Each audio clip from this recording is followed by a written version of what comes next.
Friends, ఇప్పుడేందిన breaking న్యూస్ని అయితే చూస్తున్నాం. మన తెలుగు రాష్ట్రాల్లో ఈ రోజు రేపు మరో 2 రోజుల పాటు భారీ వర్షాలు అయితే నమోదయ్యే అవకాశం ఉన్నట్లు హైదరాబాద్ వాతావరణ శాఖ ముందస్తు హెచ్చరికలు జారీ చేసింది.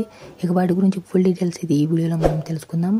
మీరు ఇలాగే ప్రతిరోజు లైవ్ అప్డేట్స్ కోసం మన ఛానల్ని సబ్స్క్రైబ్ చేసుకొని ఈ వీడియోని ఒక లైక్ చేయండి. ఇక అసలు విషయానికి వచ్చినట్లయితే ఏపీలో రాయలసీమతో పాటు ఉమ్మడి శ్రీకాకుళం, వైజాగ్, విజయనగరం, తూర్పుగోదావరి, పశ్చిమ గోదావరి, కృష్ణా తదితర జిల్లాల్లో వర్షాలు కురుస్తాయని వెల్లడించింది. ఇక అదేవిధంగా తెలంగాణలో ధోని ప్రభావంతో ఇవాళ రేపు అక్కడక్కడ తేలికపాటి వర్షాలు కురిసే అవకాశం ఉన్నట్లయితే తెలియజేసింది హైదరాబాద్, అమరావతి వాతావరణ శాఖలు. ఇక ఎల్లుండి నుంచి భారీ వర్షాలు నమోదయ్యే అవకాశం ఉన్నట్లయితే తెలియజేసింది హైదరాబాద్, అమరావతి వాతావరణ శాఖలు. మరో వారం రోజుల పాటు మన ఏపీ అండ్ తెలంగాణ వ్యాప్తంగా మోస్తరు నుంచి భారీ వర్షాలు అయితే నమోదవుతున్నట్లయితే హైదరాబాద్, అమరావతి వాతావరణ శాఖలు ముందస్తు హెచ్చరికలు అయితే జారీ చేశాయి. వెదర్ లైవ్ అప్డేట్స్ కోసం మన ఛానల్ని సబ్స్క్రైబ్ చేసుకుని ఈ వీడియోని ఒక లైక్ చేయండి.